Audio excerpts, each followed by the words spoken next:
Bonjour et bienvenue dans Citizen Vox, le média qui questionne la valeur du vivant dans les villes. Comment produire des villes à forte valeur urbaine, c'est-à-dire habitables, fluides, créatives, bref, résilientes, en partant des sols? Comment tisser un lien vertueux entre la production urbaine et l'utilisation des ressources? Je suis Fanny Herverin et avec mes invités, j'explore ce vaste sujet sous toutes ses formes. C'est parti!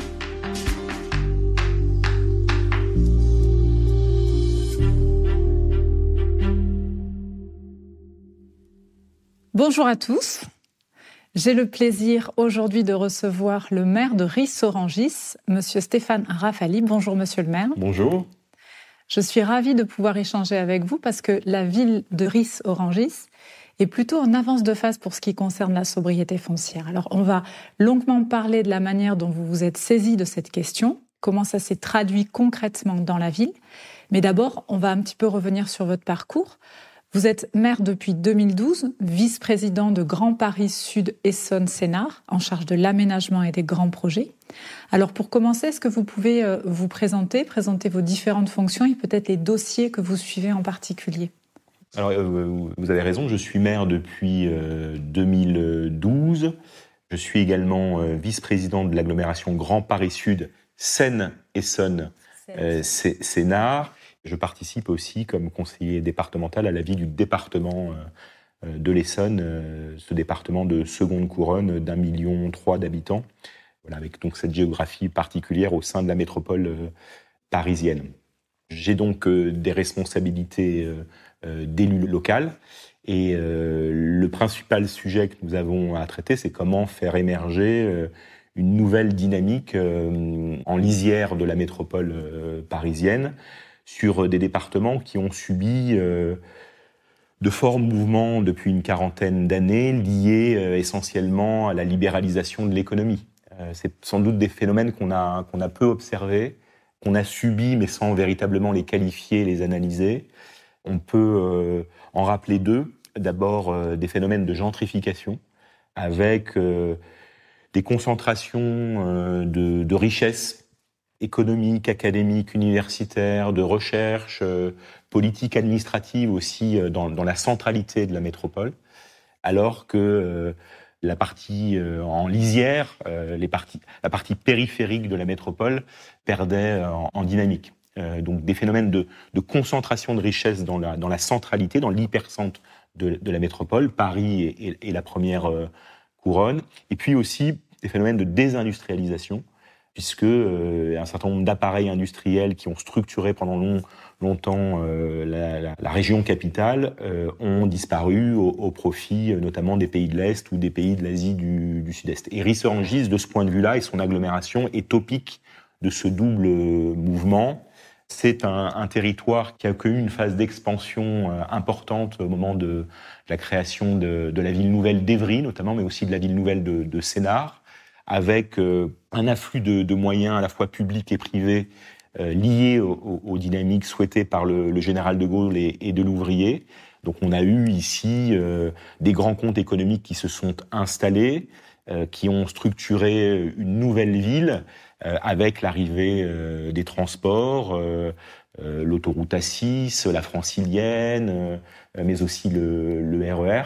Et tout cet acquis des années 60, 70, 80, évidemment, s'est fracassé au moment des différentes crises, après la crise pétrolière et la perte de vitesse de la maîtrise publique, en fait, de l'aménagement du territoire. Puisqu'en fait, alors que l'État était extrêmement présent sur les questions de fabrication de la ville, il s'est gentiment, et notamment dans les villes nouvelles, il s'est gentiment retiré, laissant les élus locaux avec leurs prérogatives en matière d'urbanisme et d'aménagement, mais sans les moyens qui auraient pu être adossés. Alors, merci pour cette remise en perspective là, du territoire. Ça donne dès le départ une bonne idée des enjeux.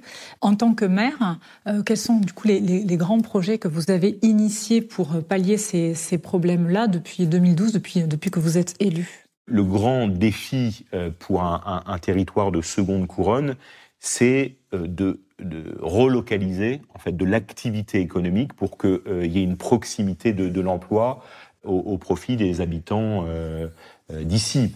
On avait l'image de l'ouvrier allant en bicyclette à son usine, ce qui était le cas à Ris-Orangis avec une usine de fabrication de biscuits qui employait plus de 1000 salariés, qui représentait d'ailleurs une recette très importante pour la ville, près de 40% de sa taxe professionnelle. On s'est longtemps cru riche à Ris-Orangis. C'est comme ça d'ailleurs que cette ville s'est structurée en termes d'équipements publics et de services publics.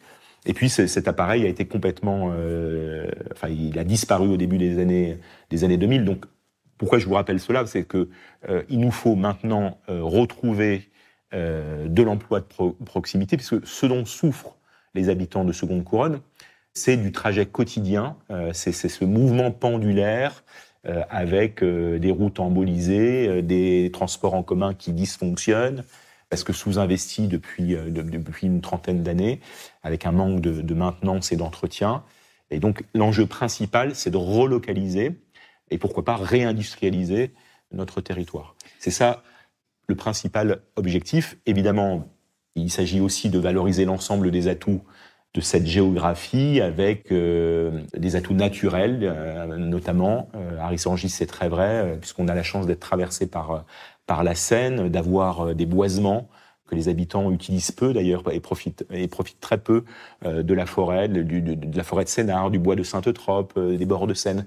Et donc l'autre enjeu, c'est de réintégrer les éléments naturels dans la vie quotidienne de notre territoire. Donc, vous me donnez une transition toute faite, bien sûr, vers Lausanne, puisque finalement, relocaliser les activités, l'emploi, l'habitat, enfin, en tout cas, l'emploi et donc développer l'habitat, ça implique de la consommation foncière et que l'articuler avec le patrimoine naturel de la ville pour renaturer, c'est le deuxième enjeu du ZAN. Donc, on voit bien qu'en fait, vos deux objectifs par rapport aux enjeux du territoire sont pile dans ce que demande le ZAN. Donc ça nous permet d'arriver à ce sujet qui est, malgré 2 ans passés depuis la loi climat et résilience, toujours aussi polémique.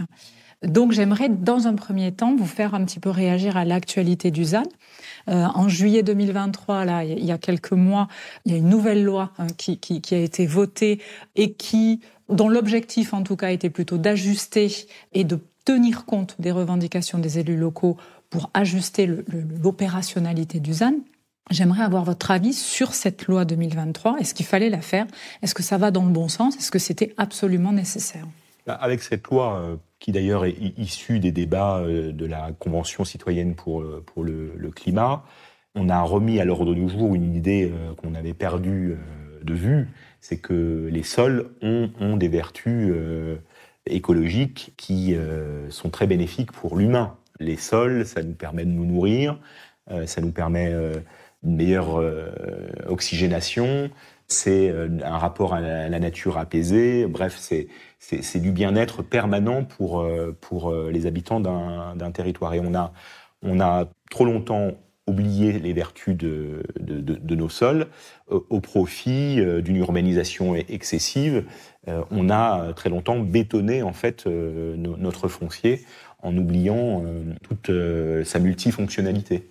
Et donc la trajectoire écologique fixée par la loi climat-résilience, il est très difficile de la remettre en cause. Je vois bien qu'il y a un certain nombre d'élus, même de grands élus, qui s'imaginent avoir des responsabilités nationales qui sont rentrés en croisade contre ce nouveau cadre légal.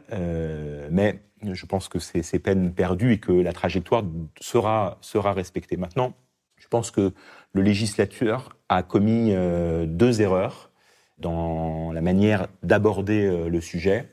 La première, c'est que la loi climat-résilience fixe des seuils d'urbanisation autorisés. Plus exactement, elle fixe des limites à l'urbanisation. Et donc l'idée d'interdire, c'est un peu le principe de cette loi.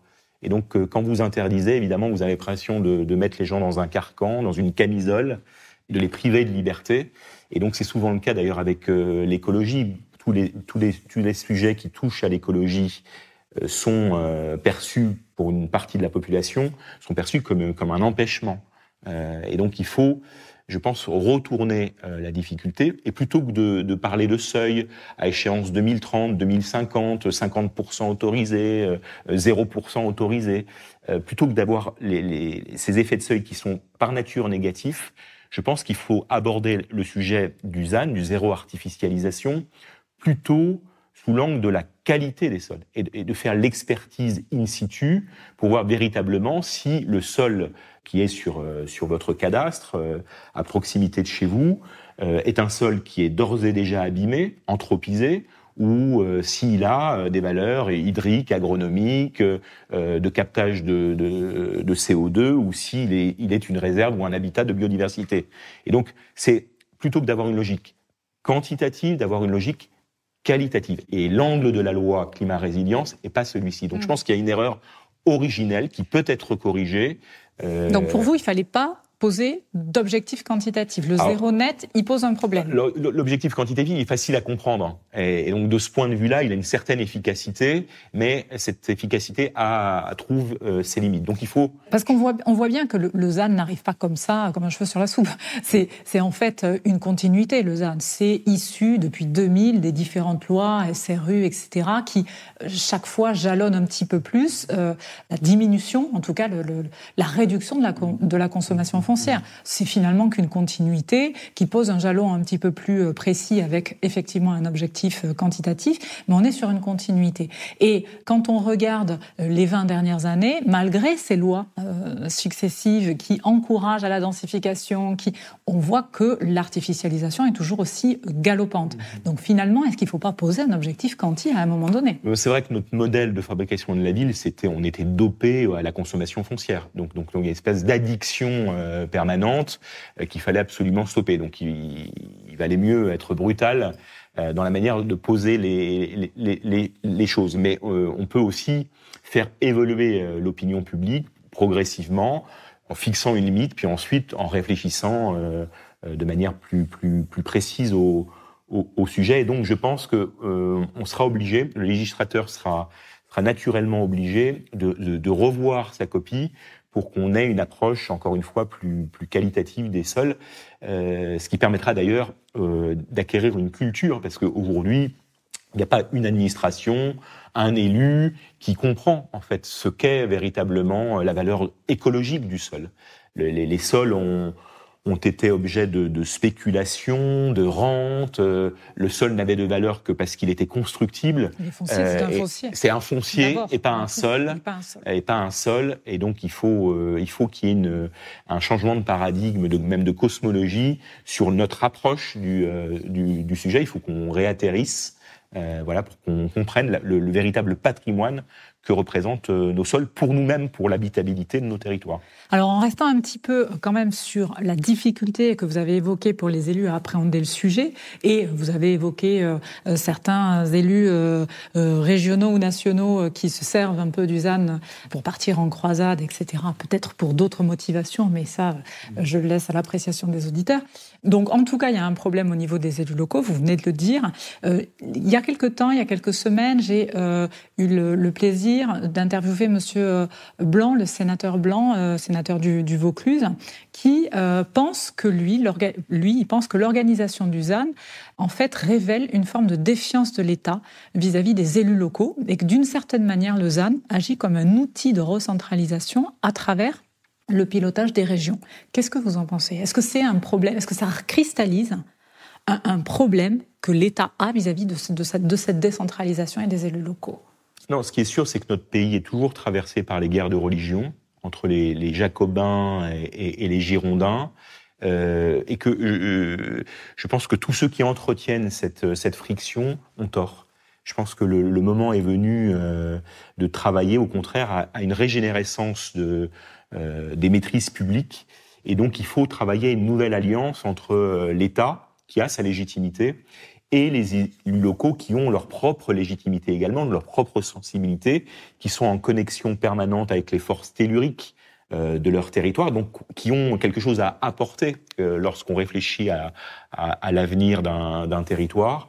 Et l'État aussi, l'État stratège, veillant aussi à la cohésion du territoire national, à la cohésion de notre nation, a lui aussi sa légitimité. Et donc il faut plutôt réfléchir à un croisement, à un alliage, à une alliance nouvelle entre l'État central et les élus locaux, plutôt que d'entretenir en fait cette friction permanente. Et est-ce que vous avez des pistes pour cette nouvelle alliance État-action locale ? Mais ce que je crois vraiment, c'est que l'État est perdu et schizophrène sur le sujet. Moi, je le vis ici. Vous avez une partie des administrations ou leurs démembrements qui ont parfaitement intégré la trajectoire écologique et l'urgence qu'elle représente à être mise en œuvre. Donc, il y a un certain nombre d'administrations qui ont parfaitement intégré cela.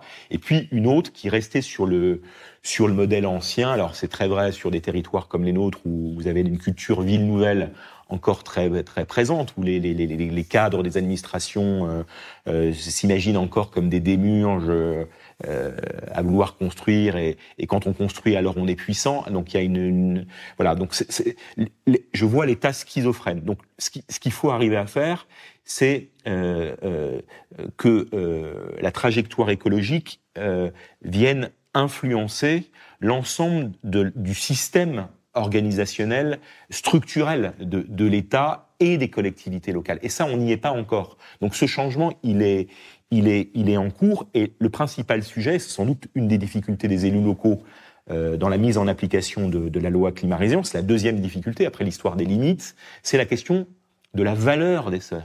C'est-à-dire qu'aujourd'hui, un sol qui n'est pas urbanisé ne génère pas de recettes, ne génère pas de revenus, et donc on a beaucoup de difficultés à lui reconnaître une valeur.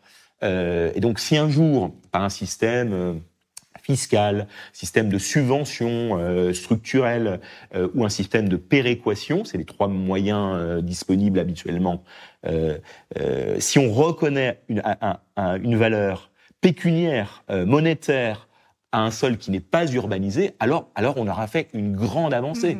Ça veut dire que l'élu local qui n'urbanise pas trouvera une ressource nouvelle en préservant son sol pour ses qualités écologiques. On va en parler tout à l'heure quand vous nous parlerez de vos expériences en recyclage urbain, etc. Mais c'est effectivement une question fondamentale qu'il faudra poser pour arriver à sortir du modèle classique.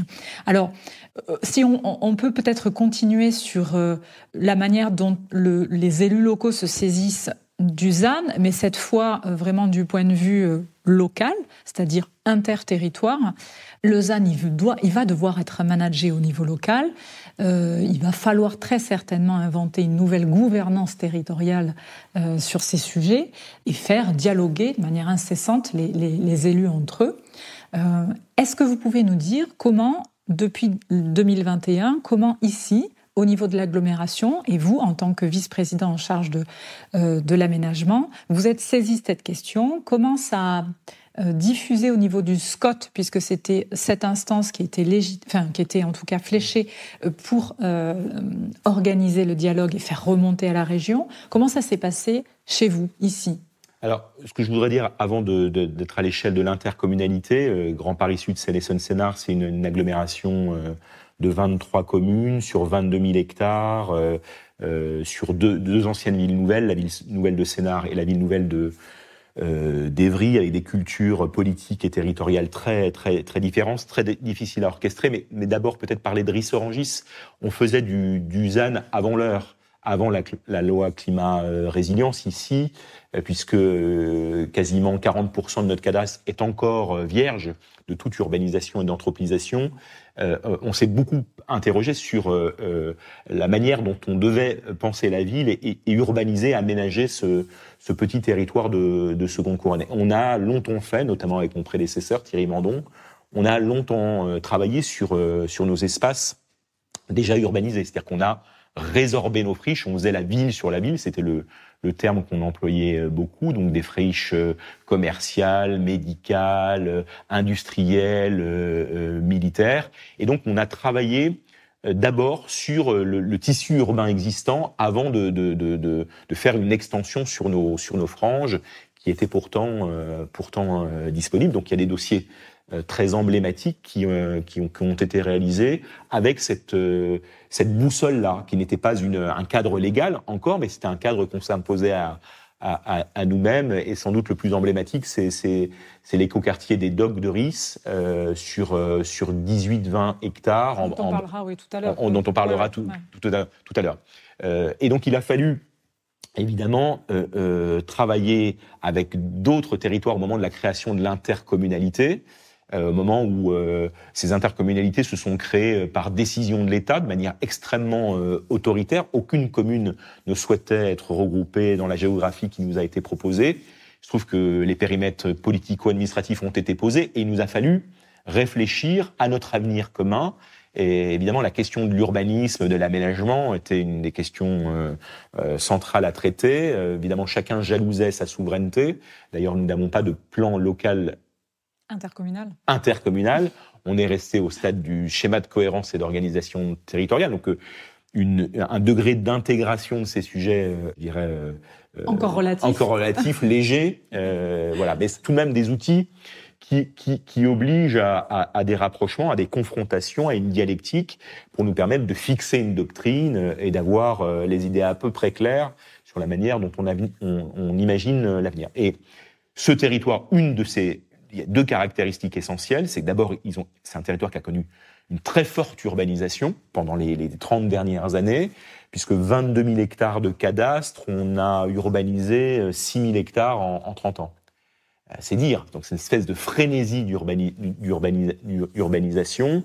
Donc périmètre de 2 villes nouvelles, mais tout de même territoire où la nature est très présente, puisque vous avez sur les 22 000 hectares, vous avez 5 000 hectares de terres agricoles, dont une partie, d'ailleurs une grande partie, 1500 hectares de terres appartenant à l'État, donc des terres qui ont une responsabilité.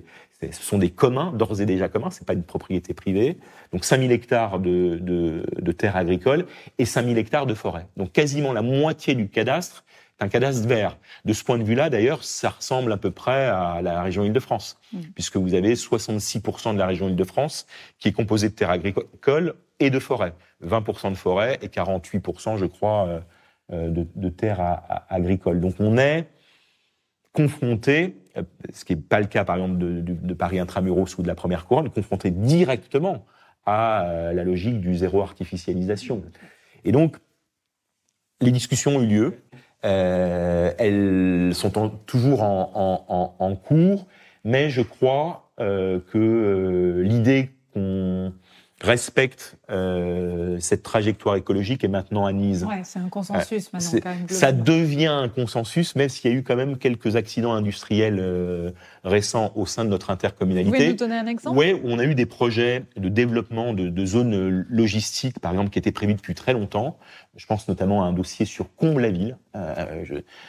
Désolé de parler d'une ville dont je ne suis pas maire, mais qui est quand même dans notre intercommunalité, où il était prévu un projet gigantesque de zone logistique pour les besoins de la Poste, et projet dans une zone d'aménagement concerté, créée, très avancée, avant Lausanne, et il y a eu une levée de bouclier des populations. Ça, c'est intéressant. Très intéressant, c'est-à-dire que, alors même que les institutions avaient admis qu'à cet endroit, il y allait avoir une zone logistique avec un flux de camions relativement important et une levée de bouclier. En fait, le projet n'a pas pu se faire parce que les populations ont réagi assez violemment d'ailleurs. Et donc, on a été obligé de reculer sur un projet qui était pourtant acté. Et c'était un projet porté par l'État, quand même. Porté par l'État, par les collectivités locales, par l'établissement public de Sénart, etc. Enfin, donc on voit bien la difficulté quand même et les contradictions entre la réduction de la consommation foncière, la durabilité des sols, qui est aujourd'hui une exigence et qui fait consensus, et la réalité ensuite, il faut réindustrialiser, il faut relocaliser les activités, et à ce moment-là, toutes les institutions portent ces projets-là. Donc on voit bien la difficulté, vraiment la complexité.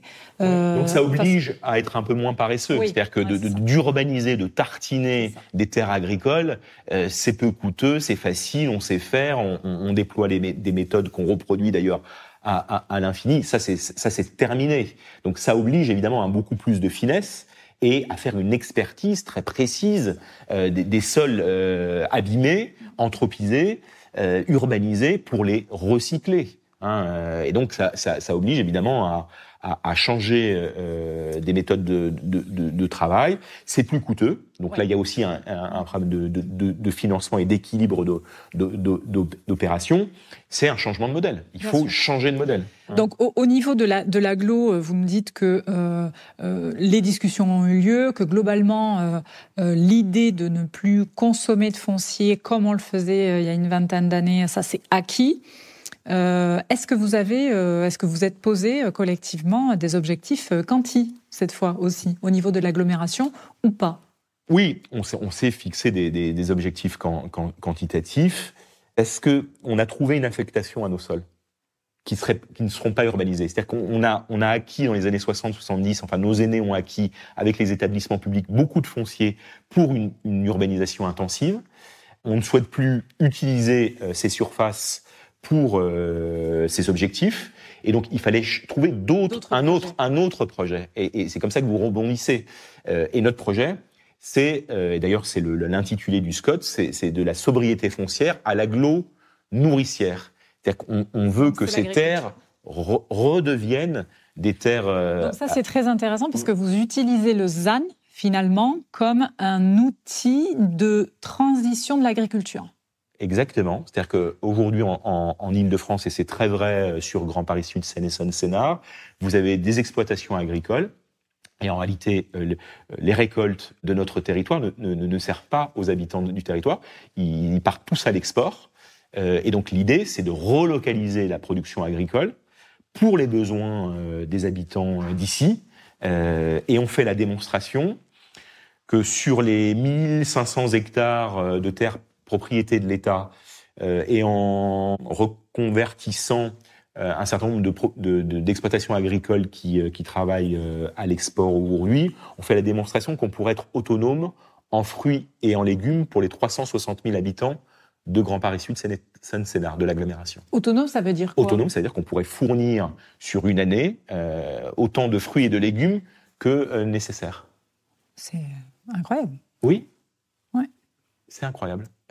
Et on n'avait pas cette donnée. C'est-à-dire qu'à partir du moment, après expertise, vous arrivez à fixer des objectifs aussi clairs que cela, alors vous voyez la puissance politique du projet. Donc nous, on l'a testé à toute petite échelle à Ris-Orangis avec des terres qui étaient eux aussi destinées. Et on a reproduit cette méthode à l'échelle de Grand Paris Sud. D'accord. Alors, pour finir et clôturer un peu la petite séquence sur comment ça se gouverne, tout ça au niveau et que ça se manage au niveau des territoires, la planification écologique au niveau national, elle se traduit actuellement par la mise en place de COP au niveau des départements, donc, et qui se servent des outils, de l'outil PCAET pour essayer d'articuler toutes les politiques ensemble autour de la question de la transition écologique. Est-ce que vous, en tant qu'agglo, et vous, au niveau de Ris-Orangis en tant que maire, vous êtes impliqué dans ces dynamiques-là? Et est-ce que ça concurrence pas, à un moment donné, justement, la gouvernance des élus locaux d'eux-mêmes, en fait, leur propre gouvernance? Pour l'instant, on n'est pas concerné par les COP à l'échelle de Grand Paris Sud, la région Île-de-France. Je ne sais pas s'il y a d'autres territoires franciliens qui ont été saisis de ce nouveau cadre. Ce qui est certain, c'est ce que je vous disais tout à l'heure, je pense qu'on a besoin de tout le monde. Vous voyez, je vous disais qu'il y avait des terrains de l'État. Et donc, évidemment, une des revendications de Grand Paris Sud, c'est dire à l'État, plutôt que d'attendre du numéraire des terrains que vous destinez à l'urbanisation, mettez-le plutôt au pot du projet de territoire pour une autre vocation que celle qu'on avait imaginée à l'origine, mais avec une puissance politique extraordinaire. Donc faisons le bilan coût-avantage de la mise à disposition pour une exploitation agricole des terrains dont on parle. Donc ce dialogue, il existe, il n'est pas formalisé dans le cadre d'une COP, mais il est permanent. C'est pas facile de convaincre l'État de suivre cet objectif, parce que vous avez d'autres administrations qui interviennent, notamment Bercy, qui est la tutelle, un des ministères de tutelle des propriétaires de Grand Paris Aménagement notamment, qui intervient en disant si on doit vendre ces terres, évidemment le prix des terres agricoles c'est pas tout à fait le même prix que les terres vendues à un promoteur. Oui, donc il y a un cloisonnement des services de l'État qui fait que quand même opérationnellement c'est compliqué. C'est pas encore c'est pas encore gagné, mais la demande est tellement légitime et tellement fondée sur le fond que je pense que ça résistera pas très longtemps. Très bien, on va suivre ça. Alors maintenant, j'aimerais effectivement que vous puissiez, puisqu'on l'a dit en début d'épisode, Ris-Orangis est en avance de phase vraiment sur ces sujets notamment de recyclage urbain. Donc ça serait vraiment intéressant que vous puissiez nous raconter comment se sont déroulés les projets de recyclage urbain. Alors, vous avez évoqué tout à l'heure la friche industrielle et militaire des Docks, qui a servi... qui s'est transformé en tout cas en écoquartier, en logement social, etc. Donc, est-ce que vous pouvez nous raconter, vraiment, d'abord, raconter l'histoire, quelle était l'ambition au départ, comment vous avez monté l'opération, puis on verra ensuite s'il y a eu des difficultés, etc. Mais déjà, nous raconter comment ça s'est déroulé. On avait un site assez extraordinaire, puisque sur le bas de la ville, dans la vallée, tout proche de la Seine, des bords de Seine, nous avions une friche à l'abandon depuis une vingtaine d'années. C'est-à-dire qu'il y avait jusque dans les années 80, vous aviez de l'activité industrielle et de l'activité militaire sur le site dont on parle. Et puis cette activité a cessé et on avait cet espace immense derrière des murs. Et tout le monde nous disait que l'opération était impossible sur ces terrains parce qu'ils étaient pollués et qu'il n'y avait pas de bilan d'opération possible. Tout le monde, c'était qui ? C'était même les institutionnels, les préfets, l'établissement public lui-même propriétaire, les ministères. On est à quelle année là à peu près ? On est à la fin des années 90, et donc on est allé voir de plus près. Et on est allé expertiser les sols, et on s'est rendu compte qu'en fait, effectivement, il y avait des pollutions, mais enfin, c'était pas des pollutions très difficiles à traiter, et qu'il pouvait y avoir, on a fait fonctionner des bilans, et on s'est rendu compte, en réalité, avec le président de la FTRP de l'époque, de l'Agence foncière et technique de la région parisienne, Monsieur De Corsac, et avec mon prédécesseur, Thierry Mandon, on s'est rendu compte que tout ça était possible. Et donc, on est rentré en négociation avec les trois ministères propriétaires. La négociation a été longue, et on a fini, après des années de palabres, 2 années de palabres, on a fini par se mettre d'accord sur un prix qui était somme toute assez raisonnable. Et ensuite, on a créé la zone d'aménagement concerté. On a beaucoup concerté avec les populations, dans un schéma d'ailleurs de sciences participatives qu'on a complètement créé pour ce projet. Et on est arrivé à poser les fondements d'un écoquartier. On est à la fin des années 90, donc d'autres territoires y travaillaient. Enfin, on n'était pas si nombreux à l'échelle nationale à essayer d'impulser ces logiques-là. Et voilà. Et donc, on a créé cet écoquartier sur 18 hectares, en bord de Seine, à côté d'une gare RER, avec un espace naturel sensible sur 7 hectares et puis 1000 logements sur le reste du périmètre de l'opération. Un projet vraiment significatif. Oui. Est-ce que vous pouvez peut-être nous expliquer, nous préciser dans le cadre du bilan, justement, puisque effectivement, souvent, c'est quand même ça qui bloque. Le bilan ne peut pas tourner, comme on dit. Donc, quels sont les éléments qui ont pu faire effet levier dans le bilan et qui fait que vous arrivez à débloquer la situation ? Alors, on a été lauréat de tous les appels à projets.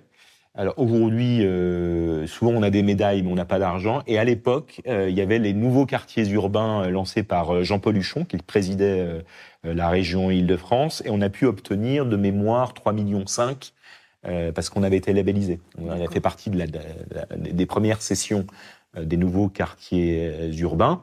Et puis après, l'opération, elle s'est équilibrée par elle-même, par la cession des droits à construire.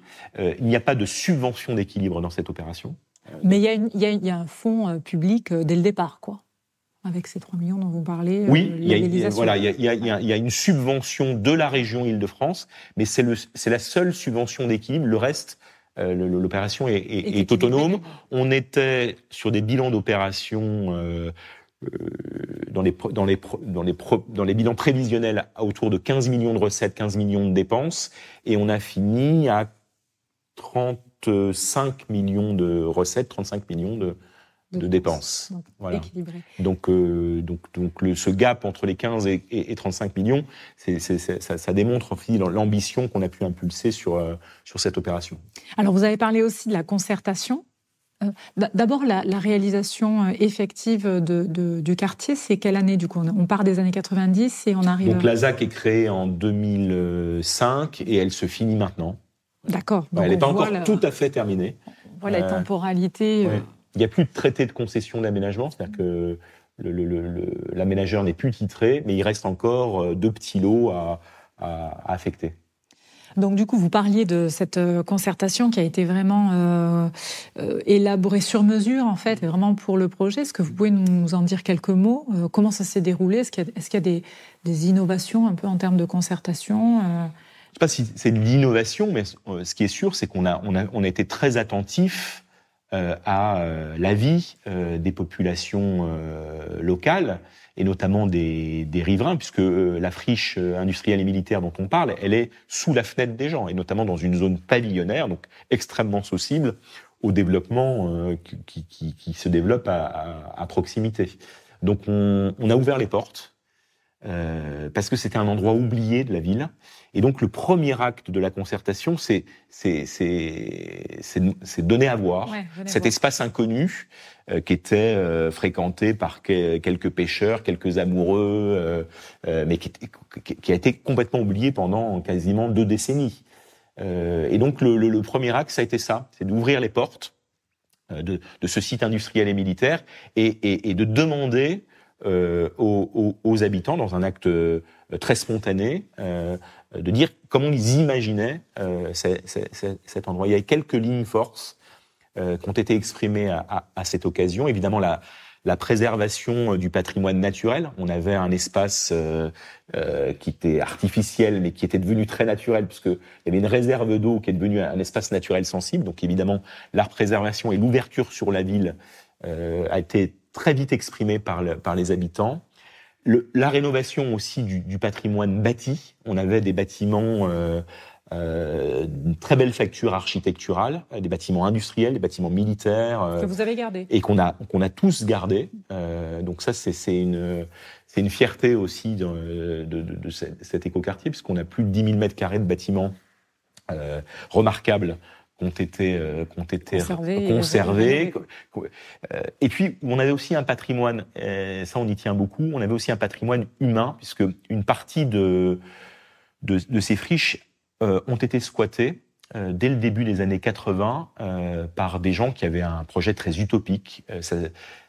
C'était l'époque des grands squats des années Lang, de Jack Lang, etc. Et donc là, à cet endroit, vous aviez ce qu'on a appelé longtemps le centre autonome d'expérimentation sociale. C'est-à-dire que des gens qui sont accaparés ces espaces et ont essayé de faire vivre une mini-cité en autarcie avec de l'activité artisanale, artistique, etc. Donc ça a produit des choses assez intéressantes. C'était totalement indépendant ? Totalement indépendant. D'accord. Ça se voulait le centre autonome d'expérimentation sociale. Donc vraiment, pas de rapport avec l'institution. Donc il y a eu de la créativité, les négresses vertes, la Mano des Gras, etc. Enfin, des choses assez intéressantes. Et ça très vient vite, de là ? Non, pas de là, mais en tout cas, ils ont fréquenté ce lieu. D'accord. Et ils ont très vite été rattrapés par des problèmes sociaux. C'est-à-dire que c'était devenu un lieu de relégation, de folie, de toxicomanie, voilà. Et donc le partage de l'espace entre des populations qui n'avaient pas vraiment le même projet a été fatal. Bon, et on a quand même été fidèle à cette histoire en impulsant dans l'écoquartier un projet aussi culturel, voilà. Donc on retrouve dans l'écoquartier d'aujourd'hui de l'activité artisanale, artistique, un lieu de diffusion culturelle également. Bref, on a essayé d'être respectueux des Caïtiens de l'époque. Très intéressant. Alors, ça, c'est même si la temporalité est importante, c'est une friche qui a pu se rénover avec une vraie dynamique. Il y a un portage politique très fort de la ville, etc. On voit que malgré un portage politique très fort, parfois ça se passe pas tout à fait comme ça et la situation bloque et on n'arrive pas à débloquer. Alors on peut peut-être évoquer du coup l'ancienne usine Danone que vous avez mentionnée en début. Je crois que ça a été un peu plus compliqué. Est-ce que vous pouvez nous raconter aussi là comment ça se passe et pourquoi ça bloque, quels sont les éléments et est-ce qu'aujourd'hui d'ailleurs on arrive à sortir l'opération? Je ne sais pas où on en est aujourd'hui. Voilà, racontez-nous. Alors ça c'est un autre foncier de la ville que j'ai évoqué en début d'entretien, donc un espace de 17 hectares sur lesquels depuis les années 70, nous avions une usine de fabrication de biscuits, plus de 1000 emplois directs pour les populations du sud francilien et notamment de Ris-Orangis. Cette usine donc, a disparu en quelques semaines, délocalisée dans les pays de l'Est. Et depuis sa fermeture, en 2003 très exactement, nous n'avons pas réussi à réindustrialiser le site. Il y a eu plusieurs tentatives de développement économique, plusieurs projets, tous avortés. Celui qui a été le plus abouti, même s'il n'a pas été réalisé, c'est un projet de construction de stade avec la Fédération française de rugby, puisque Pierre Camus, qui est aujourd'hui décédé, qui a présidé cette grande fédération sportive, et Serge Blanco, avec pour ambition de construire le jardin du 15 de France, de se doter d'un outil propriété de la fédération pour promouvoir ce grand sport collectif. Alors on a été très loin. On a imaginé cette enceinte, cet équipement multifonctionnel. On a écrit le permis de construire, on a trouvé les financements, et puis il y a eu un changement de gouvernance à la tête de la Fédération française de rugby, puisque Bernard Laporte a succédé à Pierre Camus et a décidé de façon unilatérale et très brutale de stopper ce projet, imaginant qu'un jour il pourrait racheter le Stade de France ou une autre enceinte au profit de cette fédération et pas dépenser 500 à 600 millions pour construire son propre outil. Voilà. Donc on en est là. Donc on a un foncier disponible déjà artificialisé, donc très abîmé, qui n'a pas de valeur écologique. C'est une friche, donc on peut imaginer des développements à cet endroit. Il est relié par l'autoroute A6, la francilienne, deux stations RER, et maintenant depuis le 10 décembre dernier, une station aussi du T12 qui relie le plateau de Saclay, Massy, Palaiseau, à Évry en passant par Ris-Orangis. Donc la friche industrielle de l'U, 17 hectares, plus un foncier juste à proximité qui est l'hippodrome, qu'on a longtemps appelé indûment l'hippodrome d'Évry, mais qui est sur le cadastre de Ris-Orangis, ça fait quasiment 100 hectares disponibles à 24 km de Paris. Donc c'est une foncier qui a une valeur écologique parce que l'hippodrome, lui, on sait qu'une partie est une réserve de biodiversité, mais vous avez quand même à peu près 50 hectares disponibles pour un projet de développement, de réindustrialisation, pour un projet économique. Et tout récemment, l'État a lancé un appel d'offres national pour essayer de trouver des sites clés en main, exactement. Et donc, ça fait partie des sites, des 50 sites à l'échelle nationale qui ont été proposés. Et on espère bien qu'un jour, on ait des prospects intéressés par et soutenu aussi au niveau européen, non? Oui, donc l'État lui-même a des relais à la fois au niveau européen, mais même à l'échelle internationale. Donc voilà, donc on pourrait avoir des investisseurs qui viennent d'autres pays. D'accord. Donc là, le site, c'est vraiment pour de la réindustrialisation. Vous n'avez pas pensé à le transformer en écoquartier aussi, comme ce que vous avez fait sur les docks? Non, alors on est au-delà de l'autoroute A6, donc vraiment il y a une coupure urbaine qui est très difficile à domestiquer, qui ça serait créer une deuxième ville si on crée du résidentiel à cet endroit. Donc notre intention, c'est plutôt de le réserver à de l'activité économique et on espère industrielle. D'accord, très bien. Ça devrait quand même se débloquer, parce que des sites, c'est précieux, des sites comme ça dans le contexte actuel de réindustrialisation. C'est sûr, mais là, on touche aux limites des logiques de décentralisation. C'est que vous avez plusieurs parties prenantes. Évidemment, la commune de Ris-Orangis qui est titulaire du droit des sols, qui a le prérogative de délivrer le permis de construire, mais vous avez aussi l'agglomération, le département, qui ont leur mot à dire. Et donc là, il y a un jeu d'acteurs institutionnels et politiques qui est plus complexe. Et donc, il arrive parfois que, même quand on a de très gros projets, la transcendance du projet n'arrive pas à venir à bout des petites querelles politiques. Donc les points de blocage ne sont pas toujours le financement, finalement, ni le bilan, mais aussi parfois les imbrications institutionnelles, peut-être les questions de compétences, de millefeuille territorial, etc. sur ces sujets, qui fait que le foncier est démultiplié en plusieurs entités et ça complique tout. La question des bilans d'opérations, c'est tout de même la question majeure. Mais la question institutionnelle et politique en est une aussi. Sur ce financement, justement, en tout cas le bilan et les financements, est-ce que vous avez des pistes de réflexion pour financer, pour donner de la valeur au sol durable ? Ce qui est très dommageable, je crois, c'est que les investissements publics, plutôt que de corriger les effets de gentrification dont on parlait tout à l'heure, liés à la libéralisation de l'économie, ont plutôt accentué les inégalités territoriales. J'ai en tête plusieurs investissements publics qui le démontrent. Et le plus significatif, c'est le Grand Paris Express. 40 milliards d'euros d'investissement public, décidés en très peu de temps, puisque le discours fondateur du président Sarkozy, c'est 2008. Et on est déjà en phase opérationnelle pour ce grand métro avec ses 68 gares, mais exclusivement en première couronne. La seconde couronne est totalement en dehors du scope de cet investissement public. Si on reprenait d'autres investissements qui font la dynamique d'un territoire, les investissements universitaires, de centres de recherche, on retrouverait les mêmes logiques. Donc, un des enjeux pour un territoire de seconde couronne, c'est de rappeler l'État à sa responsabilité de veille au bon équilibre et à la bonne cohésion du territoire national, mais aussi du territoire métropolitain.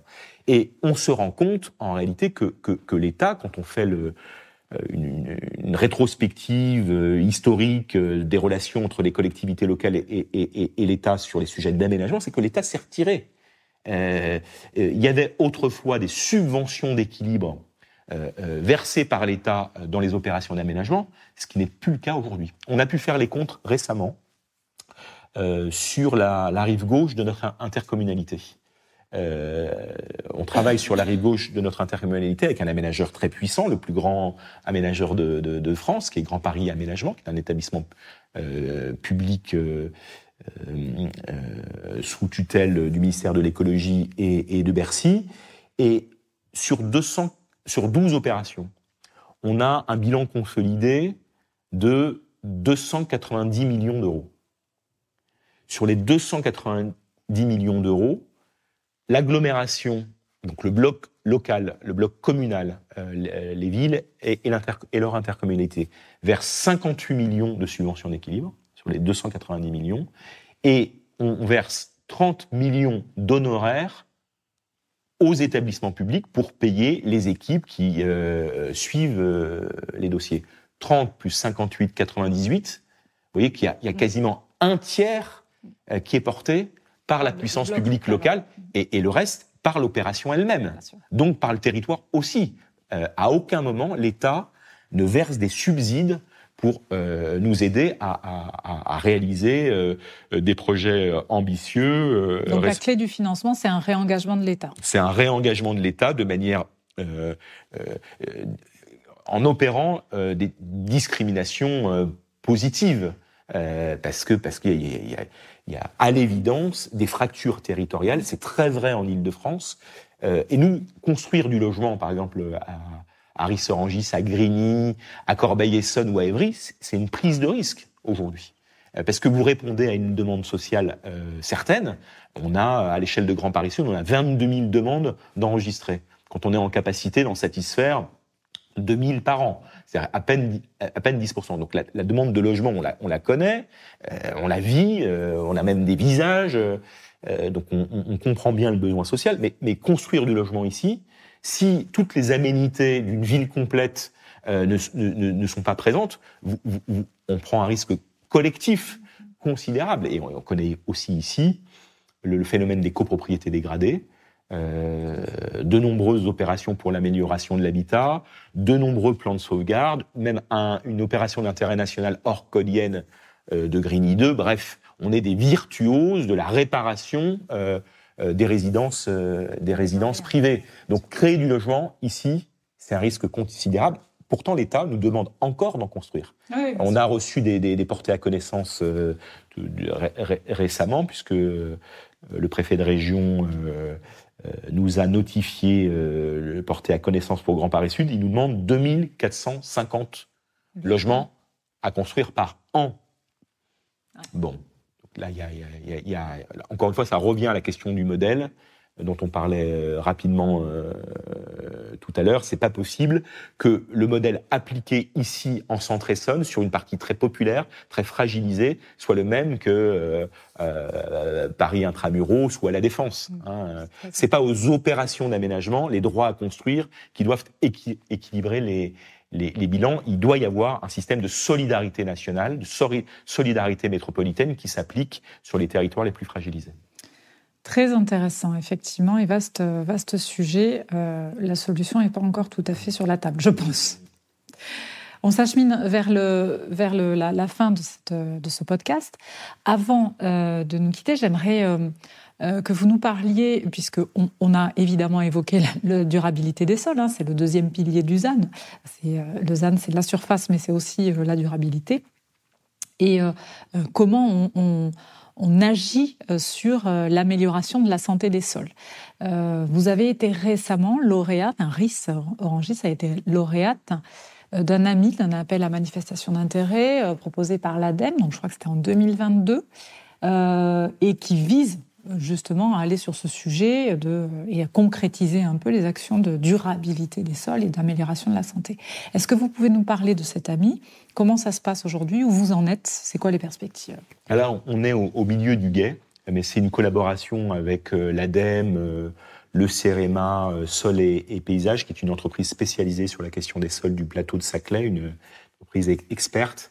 C'est une collaboration d'abord extraordinaire, parce que vous avez tout le génie de la biodiversité qui est venu en renfort des équipes de la ville de Ris-Orangis. Donc c'est une expérience d'abord très plaisante, humainement, professionnellement, politiquement.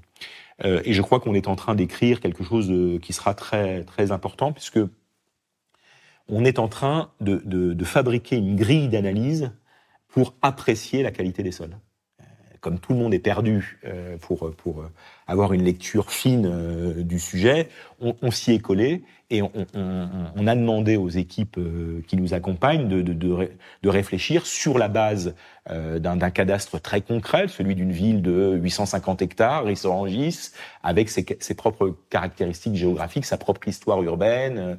Et donc on a procédé en 3 étapes. D'abord, on a fait une analyse de nos sols à partir des éléments déjà connus, des banques de données accessibles, même si elles sont peu connues des administrations, des élus locaux, etc.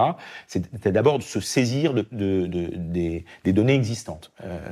À partir des données existantes, ensuite, on a établi une cartographie nous permettant de fixer des points de sondage sur l'ensemble du territoire communal. On est allé faire des trous, des vrais sondages sur une profondeur d'un mètre, 1,50 m. Et donc, on a eu une expertise in situ par les équipes du CEREMA. Et la troisième étape, ça a été de prendre donc une expertise in situ et ensuite des prélèvements avec une analyse en laboratoire. Donc 3 étapes, banque de données existantes, expertise in situ et ensuite expertise en laboratoire. Pour avoir une très bonne connaissance, et donc à l'issue du processus, là on est à peu près à la moitié de la procédure, on devrait avoir 400 sondages sur les 850 hectares, donc quelque chose de très, très, très poussé. Et la promesse que nous avons faite à nos partenaires, c'est évidemment, à partir de cette donnée, de fonder, ou plutôt de refonder, de revisiter notre stratégie urbaine en faisant le tri entre les terrains qui seront développés, de l'industrie, de l'économie, du résidentiel, et puis ceux qui seront protégés pour leur valeur écologique. Ça veut dire que vous allez articuler le zonage PLU avec la connaissance des sols et superposer finalement les deux cartes. Exactement. Alors, jusqu'où on ira, jusqu'où on pourra aller, je suis incapable de vous dire encore comment on conclura cette articulation, mais c'est l'intention. C'est-à-dire que le PLU de Ris-Orangis sera basé en grande partie, évidemment, sur les besoins sociaux, besoins de relocalisation de l'économie et besoins de logement, mais sera aussi basé sur la valeur de ces sols, la valeur écologique de ces sols. Et avec les équipes du CEREMA, je voudrais dire ça aussi, avec les équipes du CEREMA et de l'ADEME, on est en train d'écrire une grille d'analyse des sols. C'est-à-dire que en mettant en abscisse le degré d'anthropisation et en ordonnée, si je dis les choses simplement, et en ordonnée les 4 grandes fonctionnalités des sols. Et en croisant ces données, on arrive à une note dont chacun pourra se saisir ensuite pour sa propre stratégie. Donc vous arrivez à situer sur un graphique le sol, son niveau en fait d'artificialisation et de dégradation. De dégradation. Voilà. C'est très intéressant. C'est ça. Voilà. Donc je sais bien qu'il y a des débats scientifiques sur la manière d'évaluer. Oui, parce que ça dépend des critères qu'on prend pour évaluer. En tout cas, là, il y a 2 critères assez simples à saisir: anthropisation, donc la question de la profondeur et de la qualité des pollutions, et en même temps la fonctionnalité. Voilà. En tout cas, ça peut aider à une meilleure compréhension du sujet. Parce qu'évidemment, il faut toujours... C'est ça qui est compliqué dans les sujets d'écologie, d'abord parce que c'est tout azimut, c'est plein de sujets en même temps, c'est les sciences dures, donc d'accéder à la science dure, c'est compliqué. Donc il faut traduire ça simplement pour que ça soit accessible par un élu local, une administration et les citoyens eux-mêmes, parce qu'il faudra, au bout du compte, convaincre les citoyens de cette manière de faire. Pour finir, toujours sur la durabilité des sols, vous développez un outil qui est très prometteur. Vous avez aussi déjà sur le territoire de Ris développé des actions très concrètes pour le coup de durabilité. On parle du 7 hectares de jardins familiaux que vous avez développés et 13 hectares pour l'agriculture urbaine maraîchère. Vous pouvez nous en parler un petit peu pour terminer ?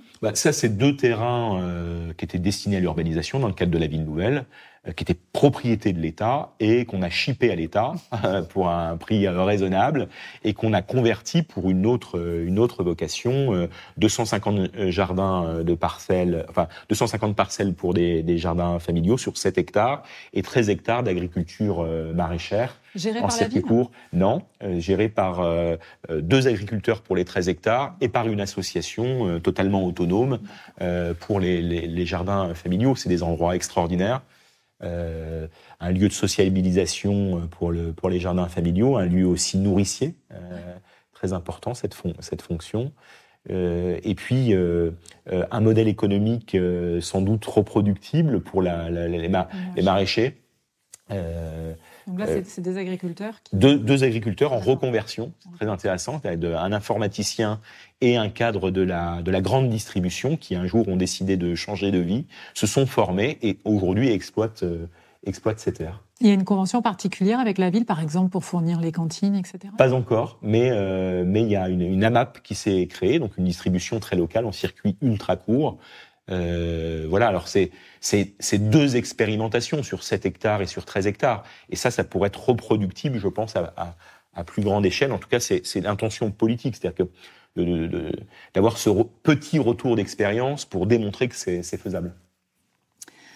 Vraiment, je vous remercie, Monsieur le maire. On va regarder très attentivement Ris Orangis parce que vous êtes un démonstrateur à vous tout seul de l'écologie urbaine à réaliser pour les prochaines années. Peut-être un mot pour conclure. Vous avez un mot à nous dire pour conclure ou quelque chose que vous souhaiteriez évoquer, qu'on n'a pas évoqué sur ces sujets ou... Si, peut-être la Seine. Oui, la Seine, c'est vrai, les bords de Seine. Un autre élément naturel. On a cette chance inouïe et on l'a oublié aussi, on a tourné le dos au fleuve pendant quasiment un siècle, et après l'écoquartier, qui est à proximité de la Seine, des bords de Seine, on est en train de travailler avec Alexandre Chemetov à un nouveau projet de renaturation de notre chemin de halage.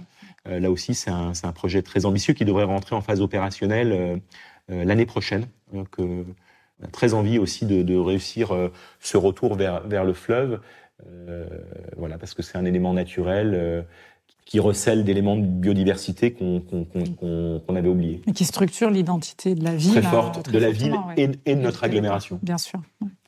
Merci beaucoup pour ce partage très riche et absolument passionnant. Et j'espère vous avoir bientôt à nouveau pour un projet à valoriser sur les ondes de Citizen Vox. Merci de votre invitation. À bientôt. Merci. Merci d'avoir écouté ce nouvel épisode de Citizen Vox. J'espère qu'il aura été utile à vos réflexions. Vous trouverez l'ensemble des épisodes sur le site internet citizen.fr, cityzan.fr, et sur la plateforme Ocha. À très bientôt.